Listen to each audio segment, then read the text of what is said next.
Sudah siap dengan petualangan bareng Otan dan Dokter Chandra?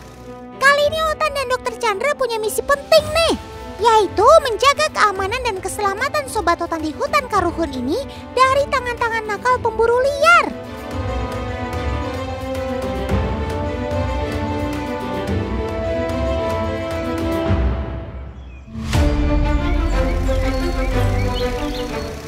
Ayo kita gas teman, kita mulai petualangan ini.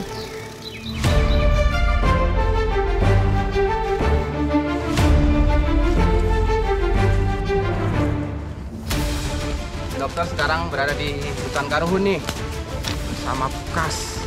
Mau memantau keberadaan rusa. Wah, semoga dapat ya Tan. Doain Tan. Ayo ikut terus. Kondisi hutan Karuhun yang masih terjaga membuat banyak Sobat Otan kerap menjadi incaran bagi para pemburu yang tak bertanggung jawab.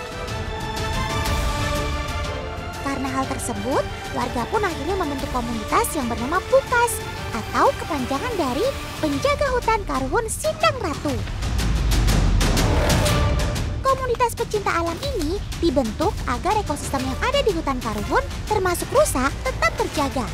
Makanya tak heran, kegiatan patroli dan pemantauan pun sering dilakukan. Dok, itu ada burung terjerat, Dok. Oh iya.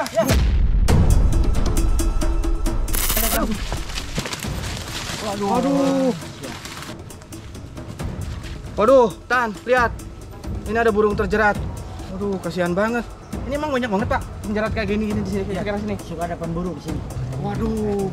Ya ampun, Dok. Itu Sobat Otan si burung cium ada ciri warna biru di bulunya kan, Dok? Nih, kalau dari cirinya tuh ada bulunya warnanya indah nih, biru-biru keunguan. Ini kalau dari kondisinya juga udah lama ini, kayaknya udah 4 harian. Sampai lihat nih, Tan, kakinya patah. Mungkin dia berusaha untuk berontak, ya melepaskan diri, tapi karena kakinya terikat, tuh sehingga patah. Kasihan banget. Bener-bener jahat yang bikin jeratan ini. Otan sampai gak sanggup lihatnya. Kasihan kan Sobat Otan sampai mati tak berdaya gitu. Kalau begini kondisinya, harus sering-sering dilakukan pemantauan nih, Dok. Karena bisa jadi semakin banyak Sobat-Sobat Otan yang terkena jerat dari ulah pemburu yang tak bertanggung jawab. Wah, nih. Ada jeratan lagi. Aduh. Otan, lihat. Ini penjerat lagi, Pak. Wah, ada lagi. Wah, ini harus dirusak. Sebentar. Wah, sepertinya itu jeratnya masih baru, Dok. Ayo segera dihancurkan. Emang banyak banget ternyata. Aduh.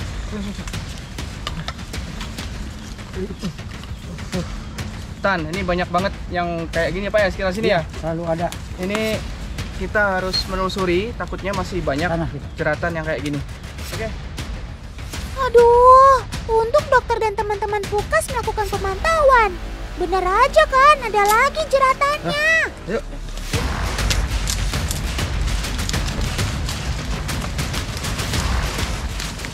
Dok, tuh aja jeratnya, Dok. Ayo lepas deh, Dok. Mana? Itu tuh. Apa? Waduh. Masih ada lagi. Waduh. Makhluk laut nih, Dok. Waduh, lagi-lagi tuh Sobat Otan si tekukur. Gimana kondisinya, Dok?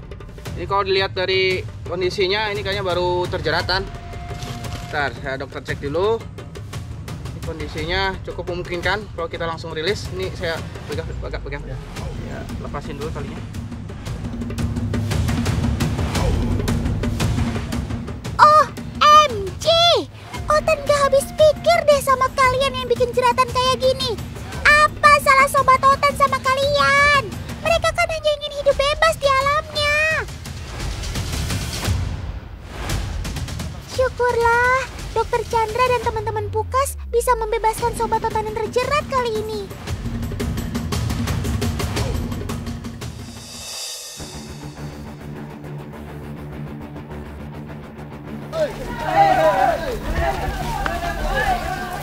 Waduh, dokter, ada apa lagi nih? Jangan tinggalin Otan, Dok. Belum selesai juga ini masalah jeratan. Waduh, Tan, Aduh. Ini elang sikap madu nih. Ya ampun. Hati-hati kalau kita mau handling karena kukunya sangat tajam. Kang, ada kain? Oh, ini kain. Hati-hati Kang, kita tutup dulu. Oke, hati-hati, pelan-pelan. Oke. Hop, dekat. Oke, siap. Awas sedikit, awas. Oke. Siap. Oke. Waduh, Mas, betul. Dok, itu si elang sikap madu segera selamatkan, Dok. Tapi hati-hati, paruh dan cakarnya sangat tajam. ini elang yang cukup langka. Ini aduh, kasihan banget terjerat. Sebenarnya ini jeratannya difungsikan untuk burung-burung kecil dan kemungkinan ini nih. Wah, ada pisang, boleh dipegang. Boleh.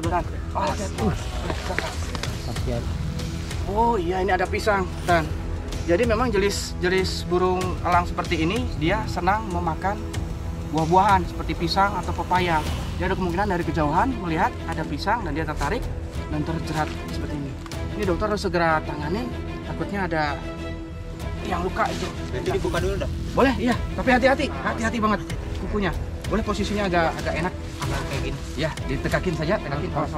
Saya dari bawah. Kakinya. Ayo, segera bebaskan Sobat Otan dari jeratannya, Dok. Otan khawatir nanti dia malah semakin stres. Aduh, Dan. Lihat nih.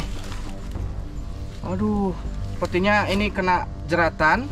Lihat, ini harus dokter kasih tindakan. Ini dokter akan jahit. Karena ini lukanya kalau terbuka takutnya infeksi. Oke, Mas bisa nanti handle dulu. Siap. Saya siapin obatnya sama peralatannya. Oke, segera aja. Luka yang ada pada Sobat Otan umumnya terjadi karena mereka berusaha melepaskan dari jeratan yang melilitnya, teman. Melihat kondisi lukanya yang cukup dalam, Dokter Chandra mau tidak mau harus menjahit lukanya agar tidak terinfeksi oleh kuman dan bakteri. Karena telat sedikit saja, bisa jadi nyawa elang sikap madu ini bisa tak tertolong. Jadi, Otan ingatkan berkali-kali ya, buat siapapun dan dimanapun, jangan pernah membuat jeratan atau berburu Sobat Otan ya. Biarkan Sobat-Sobat Otan hidup bebas di alam. Tan, ini udah selesai dokter tindak. Tapi karena kondisi lukanya cukup serius, ini tidak bisa kita langsung rilis. Paling nanti sama teman-teman Pukas ya, dibantu ke pihak berwenang ya, dibantu ya. Oke, karena ini sangat nggak mungkin kok kita langsung rilis. Ini lukanya cukup dalam. Oke. Dok. Sana Ada rusak. Oke, teman-teman dititip ya. Tolong disampaikan ke berwenang ya. Oke.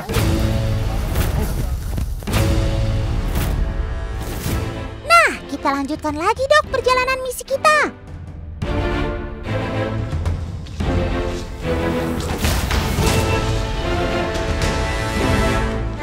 Pelan-pelan, Dok. Nanti takutnya si rusa kabur duluan. Wah, ternyata benar, teman. Rusa di hutan Karhun ini ada, walaupun sangat sulit untuk ditemukan. Otan seneng deh lihatnya. Tan, dokter berhasil menemukan satu ekor rusa, Tan. Tapi cuma satu ekor. Itu masih ada di sini. Aduh, tuh. Iya, Dok, jangan sampai dia terusik.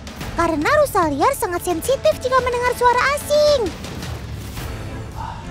Oke. Kita mau nyari lagi, takutnya di sana masih ada, Tan, rusanya.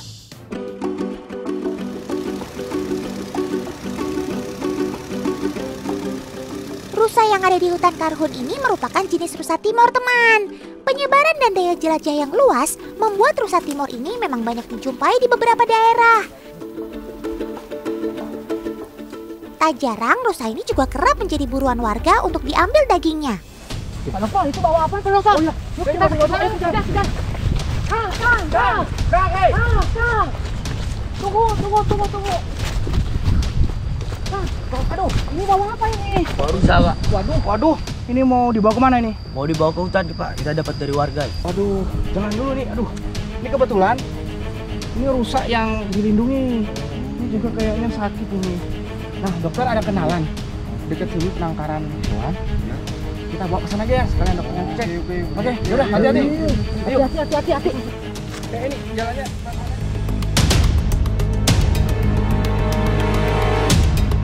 Nih Tan, sekarang rusanya mau dibawa ke kandang karantina, dokter mau cek. Karena kalau kita mau lepas liarkan hewan tadi, kita harus cek dulu kesehatannya. Nah ini masuk ke kandang karantina. Ayo ikutan. Oke dok, kasih perawatan yang terbaik buat Sobat Totan ya. Tan, ini dokter udah cek rusanya. Ini ada gejala cacingan ya, karena perutnya itu berisik sekali, agak kembung juga. Terus ini karena mungkin sama warga dibawa buru-buru, dia stres, dia agak dehidrasi. Nanti dokter kasih vitamin, ya vitaminnya juga nanti ada khusus bulu untuk rambutnya. Ini karena banyak yang rontok. Nggak salah emang dugaan dokter. Ternyata Sobat Totan ini emang kurang sehat kondisinya. Terlihat dari perutnya yang agak membesar dan bulunya yang rontok. Sehingga pemberian obat cacing dan vitamin pun harus diberikan agar kondisinya kembali pulih seperti semula, teman. Nah, ini Tan, ini obat cacingnya. Ini dosisnya 1/4 kalau untuk usaha ukuran segini. Ini dokter mau kasihnya harus dibungkus daun agar mudah tertelan. Ya, karena ini takutnya tajam, sakit ke tenggorokan. Oke, daun.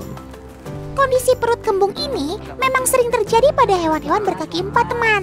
Hal ini terjadi karena ketidakmampuan pencernaan dalam mengeluarkan gas dari makanannya. Oleh karenanya, jika tak segera ditangani, hal ini bisa menyebabkan kematian. Ini kalau kita menemukan satwa liar dimanapun berada, ya ini kan ada penangkaran hewan nih dekat sini nih. Kita jangan langsung melepas liarkan atau berusaha untuk nangkap. Kita bawa ke tempat ini. Tujuannya nanti kita cek dulu kesehatannya. Setuju, Otan Dok. Untuk melepas liarkan hewan tidak asal dilepaskan begitu saja. Melainkan kita juga harus memastikan kondisi kesehatan dan faktor penunjang lainnya. Oke, gitu ya. Makasih ya. Oke. Oh iya Pak Dokter. Ya, Ada sebagian rusa di sana. oh, oke. Boleh, kita ke sana. Ayo. Ayo. Pak Dokter yuk. Oke. Nun ya, Kang. Nun ya Kang. Kang. Mumpung ada Dokter Chandra, sekalian dicek juga ya kondisi rusa-rusa yang ada di penangkaran, Dok. Nah, ini namanya rusa Timor. Kalau warga sekitar sini sering sebut namanya mencek ya, Mas ya. Mencek. Nah, rusa ini mempunyai daya jelajah yang tinggi, Tan. Makanya bisa sampai ke Pulau Jawa. Nah, selain itu, rusa ini juga rusa yang dilindungi, Tan. Jadi populasinya di alam liar kita wajib lindungi. Gimana Pak Dokter? Ini dokter udah lihat ya sekilas. Ini rusanya cukup sehat. Cuman ada beberapa nih Pak Arif nih, Otan nih, yang masih perlu ada pemberian vitamin harian ya, karena ini rambutnya masih rontok. Tapi secara keseluruhan tubuhnya sehat. Syukurlah kalau mereka baik-baik saja, Dok. Sehat-sehat ya kalian, Sob.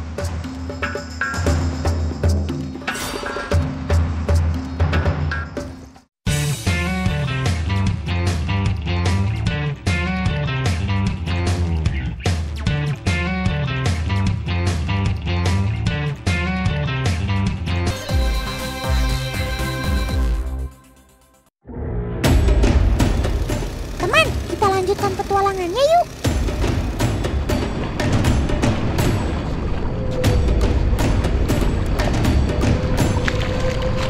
Ini dokter sekarang mau nyebrang nih menuju hutan mangrove ya. Siapa tahu ada satwa yang bisa dokter tolong.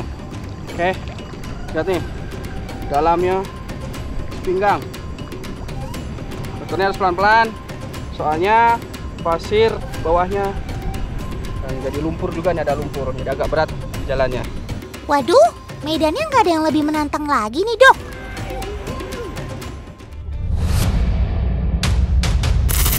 Udah makin dalam. Mau nggak mau dokter tasnya ditaruh di atas kepala.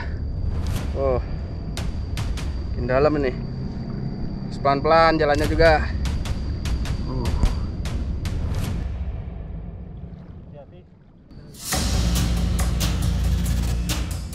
Sepertinya yang Dok Chan mau datangi ini adalah tempat yang spesial deh. Bener-bener jauh dari hiruk pikuknya ibu kota.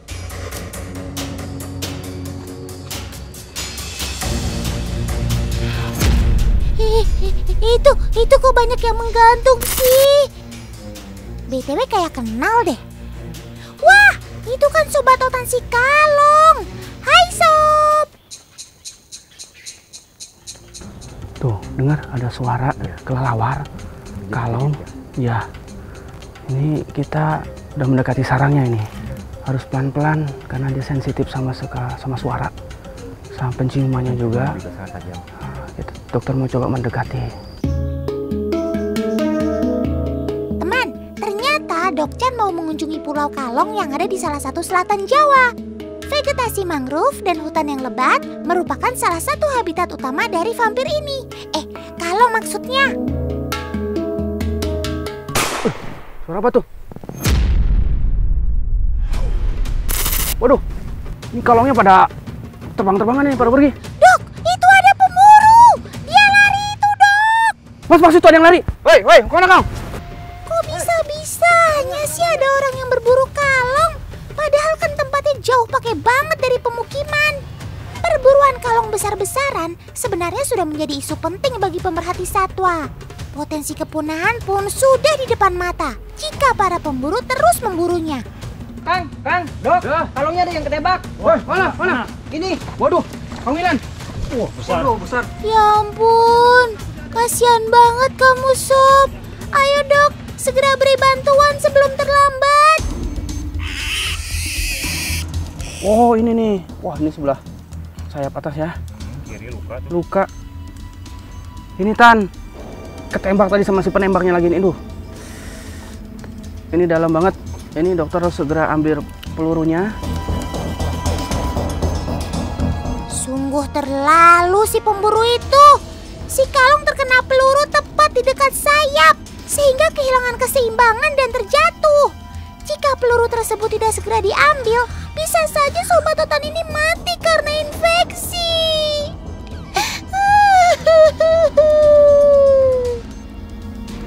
Wah, lihat nih, Tan. Waduh, untung aja dokter bisa ngambil ini. Ini lukanya harus segera ditutup, takutnya infeksi.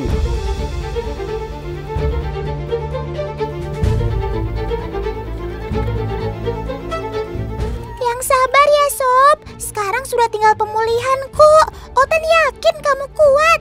Semangat! Teman, sayap kalong sendiri merupakan membran tipis yang fleksibel, sehingga memudahkan mereka ketika terbang. Sayap kalong ternyata juga memiliki fungsi sebagai alat gerak dalam aktivitas sehari-hari mereka. Oke, udah dokter jahit. Barusan dokter pakai benang yang bisa menyerap dan menyatu dengan daging. Jadi tidak perlu dibuka, nanti lama-kelamaan dia bakal kering. Oke, sekarang dokter mau semprot antibiotik ya, antiseptik keluar. Takutnya infeksi. Ya, bentar. Syukurlah, dalam kondisi seperti ini biasanya luka akan mengering sekitar 1-2 hari. Setelah itu, si Batman sudah dapat beraktivitas seperti biasa. Cakep! Nah, selesai. Ini dokter udah kasih antibiotik sama antiseptiknya, udah dijahit juga. Kita mau rilis di pohon-pohon yang dahannya agak landai. Teman, kalong biasanya menetap di pohon yang tinggi untuk menghindari predator. Selain itu, pohon yang tinggi juga memudahkan mereka dalam proses take off dan landing.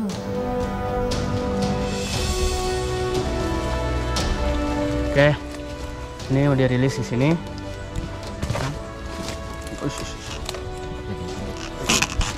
Oke, nih kita taruh sini. Ya, nanti dia akan merambat ke atas. Ya. Tuh.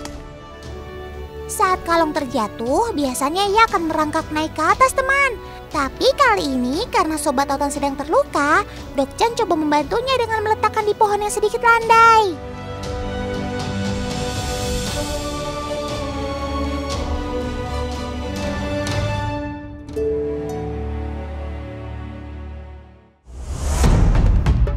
Teman, kali ini Otan mau ikut Dokter Chandra dan teman-teman komunitas reptil ini mencari buaya yang lepas dari penangkaran akibat banjir.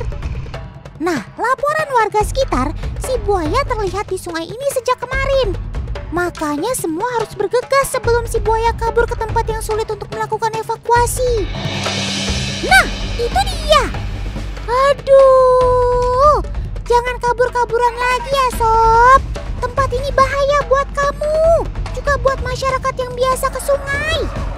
Tapi untuk mengevakuasi buaya ini jelas bukan perkara mudah, teman. Ekornya, Kak. Hati-hati ya kakak-kakak semua.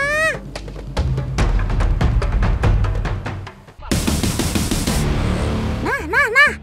Baru juga Otan bilang, dia mulai merasa terganggu. Ekornya, Kak. Tarik. Badannya. Pelan-pelan. Tetap waspada ya, Kak. Tunggu sampai dia sedikit tenang. Kain itu mana tadi? Dan ini dia saatnya. Hop, kena. Aman ya. Lah, kok ini moncongnya beda? Dok, coba lihat ya, Dok. Nah, sebentar. Ini Buka. Iya. Buka sebentar. Buka. Beda pelan-pelan. gimana itu coba? Ke atas, iya. Kak. Ini biasanya terjadi pada saat penetasan di telur. Bisa keguncang atau apa. Dari suhu juga mengaruh. Ya, dari suhu pengaruh juga seperti itu. Berarti udah bawaan dari apa namanya? Bisa bilang bawaan dari lahir ya? Ya. Harus segera ditutup bagian mulutnya supaya lebih aman. Gimana pun bentuknya, buaya tetaplah buaya. Sang pemangsa alami yang sangat berbahaya. Teman di rumah tahu kan kalau buaya muara adalah jenis buaya terbesar di dunia? Hewan pemangsa ini nyaman hidup di sungai dan muara. Saat sinar matahari mulai panas, mereka lebih sering muncul ke permukaan atau ke sisi sungai untuk berjemur. Walau terlihat tenang, sebenarnya mereka selalu dalam keadaan waspada loh. Jadi harus selalu hati-hati dengan mereka. Coba, yuk, bantu yuk. Yuk, awas.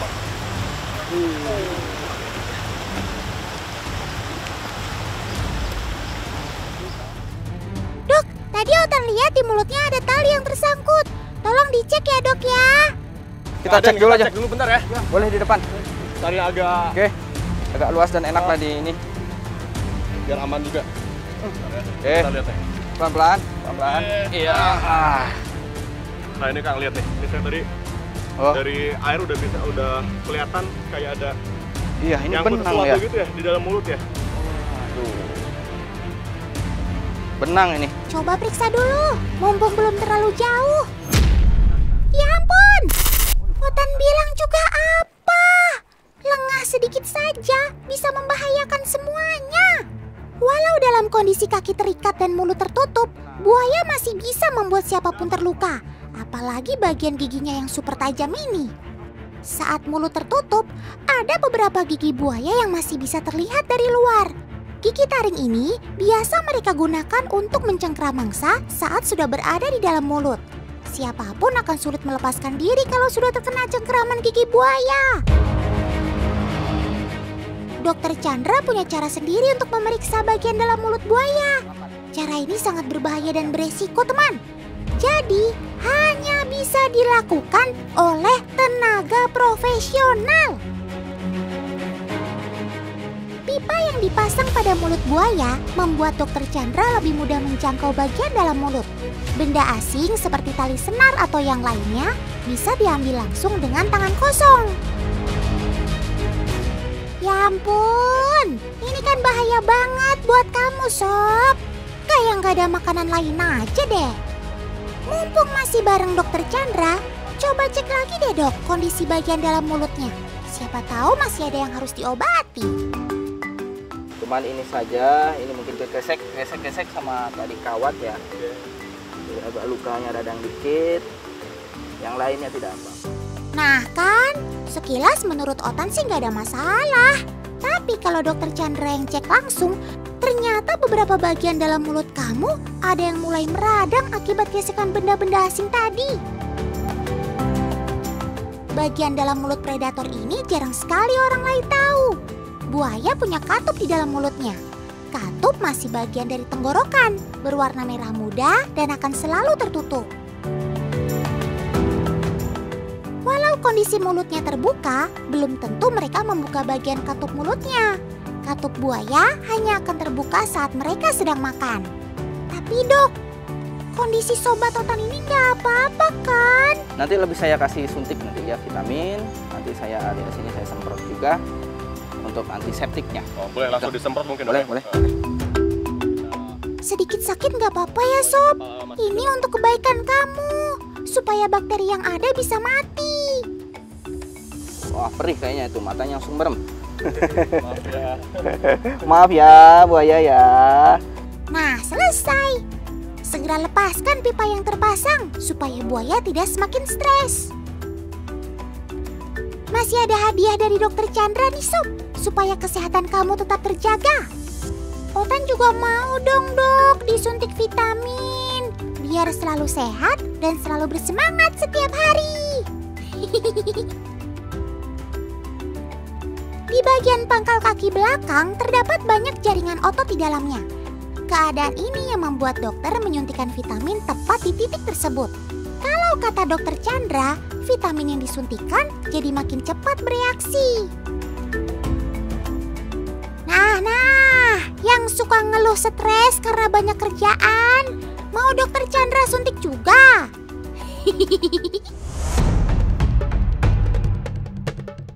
Teman, coba perhatikan cara mereka makan deh. Benar-benar tanpa ampun. Makanan yang ada di mulutnya gak dibiarkan lepas sedikit pun.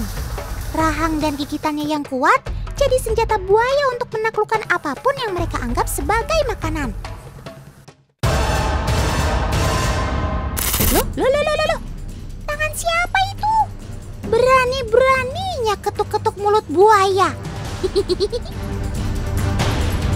Nah lo, makin diketuk malah makin lebar mulutnya kebuka. Ih, ngeri. Tenang aja teman, ini bagian dari adegan pembuktian.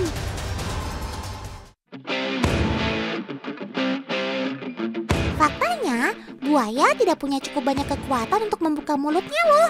Berbanding terbalik dengan saat mereka menggigit makanannya. Nggak percaya? Nih, coba moncong mulut buayanya dipasangin karet. Ayo, apakah sang pemangsa bisa membuka mulutnya? Dan walaupun sambil diketuk-ketuk, mulutnya tetap tertutup rapat. Dia nggak bisa membukanya.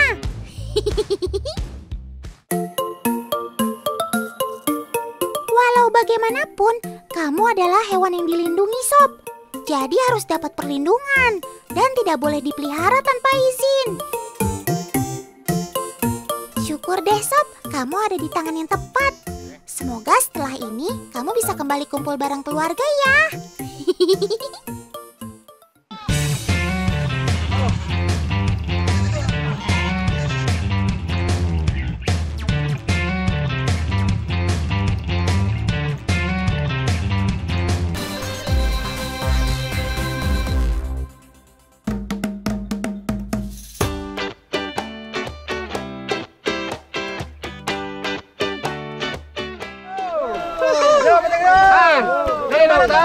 Lagi mau giring kambing sama domba nih Tan. Nah ini biasanya kita giring ke suatu tempat nih Tan. Seru banget Tan, ayo ke Tan.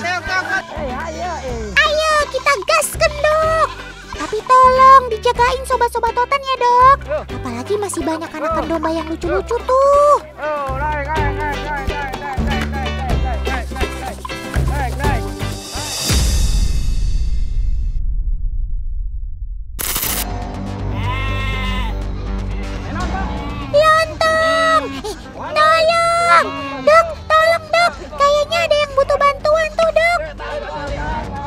Waduh, baru aja Otan wanti-wanti, malah ada sobat Otan yang kecebur.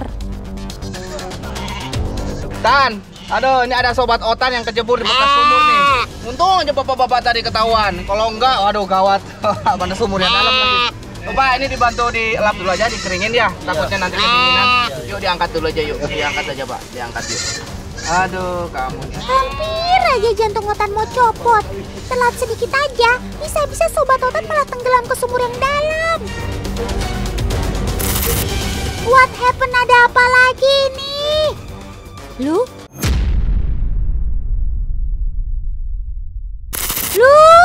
Gimana ceritanya kamu bisa kejepit di antara dua batang pohon ini sih, Sob? Aduh, ikunan nih mereka jepit. Aduh, ada-ada aja ya kamu, Sob. Tos, cabut, we, Kang. Nah, angkat. Yuk, Kang, lalonan. Hai kamu, ya, aduh. Iya. Aduh. Ya. Dah, Tan. Nih berhasil kita lepaskan. Aduh, ini dokter mau cek dulu nih, lihat lukanya soalnya. Aduh, lumayan sakit ini. Dokter harus kasih antiseptik, takutnya keburu infeksi. Ayo, Tan. Syukurlah ada paman dan dokter yang berhasil membebaskanmu, Sob. Tapi semoga lukanya nggak terlalu parah ya, Dok.